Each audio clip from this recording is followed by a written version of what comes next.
In this video, we will discuss about KVS TGT Physical and Health Education Subject Specific Syllabus. So let's start the video.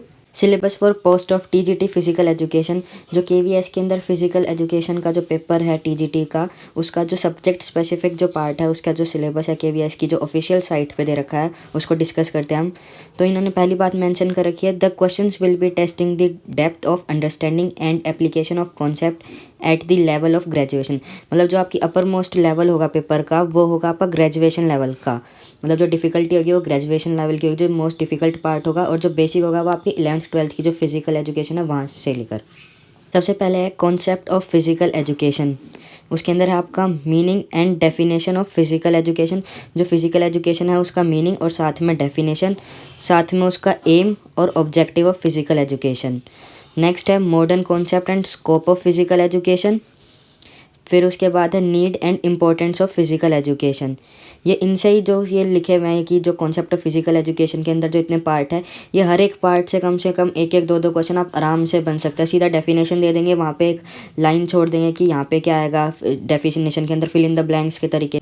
Next is physiological aspects of physical education. इसके अंदर दे रखे हैं 4 part है इसके अंदर। Effect of exercise on, जो exercise करते हैं उसका क्या इफेक्ट होता है हमारे मस्कुलर सिस्टम पे, हमारे सर्कुलर सिस्टम पे, रेस्पिरेटरी सिस्टम और साथ साथ डाइजेस्टिव सिस्टम पर। इस psychological aspects of physical education, जो साइकोलॉजिकल एस्पेक्ट्स क्या क्या होते हैं फिजिकल एजुकेशन के, तो सबसे पहले है definition of psychology and sports psychology. उसके साथ में achievement, motivation and motivation in sports. तो ये 4 टॉपिक है और सबसे लास्ट में आएगा स्पोर्ट्समैनशिप एंड स्पोर्ट्स एथिक्स, इसी टॉपिक के अंदर psychological aspects of physical education के। फिजिकल फिटनेस एंड वेलनेस, जो हमारी फिजिकल फिटनेस होती है और वेलनेस, और उसके टॉपिक देख लेते हैं। Meaning and importance of physical fitness and wellness, सबसे पहले उसकी डेफिनेशन और इसके जो इंपॉर्टेंट्स हो जाएंगे वो।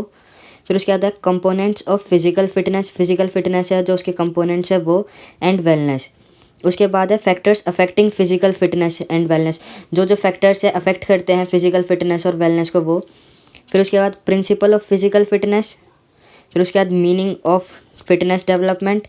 फिर उसके बाद aerobic activities, jogging, cycling, calisthenic, rhythmic exercise, participation in games and sports and circuit train. उसके बाद आएगा ट्रेनिंग मेथड की, ट्रेनिंग करने के लिए क्या क्या मेथड्स होते हैं। सबसे पहले वही हर टॉपिक की तरह meaning and concept of training. फिर उसके बाद important methods of training, strength development, isometric, isokinetic exercise, methods of endurance development, continuous method. फिर है उसके बाद methods of speed development, acceleration, run, pace races. Next है sociological aspects of physical education. इसके अंदर meaning of sociology, importance of physical education and sports, game and sports is man is cultural, development of leadership qualities, group dynamics.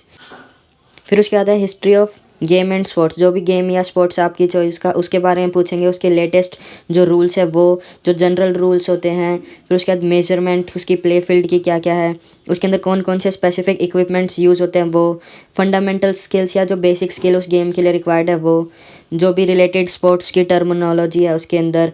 फिर उसके बाद important tournaments उसके हो गए, venue कौन कौन से है, फेमस वेन्यू, सबसे बड़ा वेन्यू कौन सा है, कैपेसिटी वगैरह के अकॉर्डिंग या उस तरीके से। फिर उसके बाद फेमस स्पोर्ट्स पर्सनैलिटीज़ हो गए। फिर उसके बाद उस स्पोर्ट्स से रिलेटेड अवार्ड्स वगैरह। फिर उसके बाद 8th टॉपिक हो जाएगा हमारा हेल्थ एजुकेशन। फिर उसके बाद है वही concept of health education, objective of health education, important of health education, उसके प्रिंसिपल्स क्या क्या है, इंपॉर्टेंट ऑफ कम्युनिटी पार्टिसिपेशन, जो भी कम्युनिटी के साथ गेम खेलता है उसको पार्टिसिपेशन के क्या क्या इंपॉर्टेंट्स हो सकते हैं हेल्थ प्रमोशन के अंदर, और welfare of individual, family and community के अंदर। नेक्स्ट हो जाएगा हमारा communicable disease, meaning of communicable disease का meaning, essential condition for communicable disease के अंदर क्या क्या कंडीशन हो सकती है। फिर डिजीज़ का प्रोसेस क्या होता है, कॉमन अलर्ट या साइन क्या होते हैं, या फिर इंडिकेशन क्या होते हैं, कोई भी डिजीज़ है किसी के अंदर उसके मतलब जो बेसिक सिम्टम्स वगैरह कह सकते हो आप वो। मोड ऑफ ट्रांसमिशन क्या होता है, कॉमन सिम्टम्स हो गया। उसके बाद प्रिवेंशन कैसे कर सकते हैं स्प्रेड होने से, एड्स का, हेपेटाइटिस बी का, हेपेटाइटिस सी का। फिर उसके बाद आएगा हमारा कॉन्टेम्प्रेरी हेल्थ प्रॉब्लम्स, इसके अंदर क्या क्या आएगा, abuse of alcohol, tobacco, drugs और इसके effect on abuse of individual, मतलब कि आप पहली बात तो इसके क्या क्या इफ़ेक्ट्स हो सकते हैं अल्कोहल लेने के, ड्रग्स के, टबैको के। फिर उसके बाद आपके इंडिविजुअल लेवल पर, फैमिली लेवल पे क्या क्या इसके इफ़ेक्ट हो सकते हैं। कोई अगर वो अल्कोहल लेता है, कंज्यूम करता है, तो वो आपके फैमिली, फ्रेंड्स, कम्युनिटी के वगैरह क्या क्या दिक्कत परेशानी उत्पन्न कर सकता है। फिर उसके बाद यही है स्पोर्ट्स पर्सन पे, गेम्स पे, ईटिंग हैबिट्स पे क्या क्या चेंज होगा, ओबेसिटी के अंदर, एक हेल्दी इंडिविजुअल की या हेल्थ ऑफ इंडिविजुअल के अंदर। फिर उसके बाद हेल्थ लिविंग या फिर हेल्दी लिविंग कह सकते हो आप इसमें, कॉन्सेप्ट ऑफ इन्वायरमेंट का, स्कोप ऑफ इन्वायरमेंट का, उसके अंदर क्या क्या आएगा आपका, लिविंग इन्वायरमेंट कैसा होना चाहिए, वर्क प्लेस का इन्वायरमेंट कैसा होना चाहिए, जो लेजर एक्टिविटीज़ होते हैं उनका इन्वायरमेंट कैसा होना चाहिए। साथ में उसके साथ जो एसेंशियल एलिमेंट्स हो गए हेल्थफुल इन्वायरमेंट के अंदर, कौन कौन से एसेंशियल एलिमेंट्स को यूज़ कर सकते हो आप। सेफ़ वाटर का, लो, इसके अंदर एग्जांपल दे रखे हैं कि क्या क्या हो सकता है, जैसे सेफ़ वाटर हो गया, लो लेवल ऑफ नॉइज़ हो गया, क्लीन एयर हो गया, सैनिटरी सराउंडिंग होनी चाहिए साफ़ सुथरी, low level of radio activities नहीं होनी चाहिए, या रेडियो रेडिएशन वगैरह के आपके आसपास नहीं होना चाहिए जहाँ आप एक्टिविटी कर रहे हो फिजिकल। कोई हैज़ार्डियस वो नहीं होना चाहिए एरिया। रिस्पॉन्सिबल फॉर एक्सीडेंट्स के अंदर क्या क्या रिस्पॉन्सिबल हो सकते हैं, अगर मतलब आप क्या क्या हो सकते हैं, home and neighbourhood, rural area, urban area में, स्कूल और वर्क प्लेस पे क्या क्या हो सकते हैं, ड्यूरिंग लेजर एक्टिविटीज़ टाइम में क्या हो सकता है, डिज़ास्टर वगैरह हो जाए तो वहाँ पे उस टाइम क्या कर सकते हो आप, कैसे बच सकते हो। फिर सेकंड लास्ट टॉपिक हो जाएगा हमारा फैमिली हेल्थ एजुकेशन के अंदर। इसके अंदर meaning, functions of family, importance as a social instruction, needs of problems, adolescent there, उनकी मैनेजमेंट क्या क्या सकती है, ह्यूमन रिप्रोडक्शन के बारे में, मेंस्ट्रुएशन साइकिल के बारे में।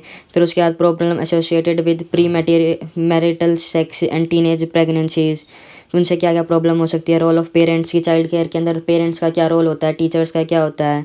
प्रिपरेशन ऑफ मैरिज, मैरिज करने से पहले आपको क्या क्या प्रिपरेशन करनी चाहिए, क्या क्या पता होना चाहिए आपको। फिर उसका लास्ट टॉपिक है हमारा prevention and first aid for common sports injuries.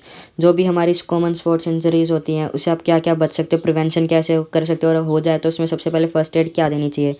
इसमें जैसे एग्जांपल दे रखे हैं इन्होंने, सॉफ्ट टिश्यू इंजरीज़ में स्प्रेन एंड स्ट्रेन हो जाए, किसी को बोन इंजरी हो जाए, जॉइंट इंजरीज़ हो जाए।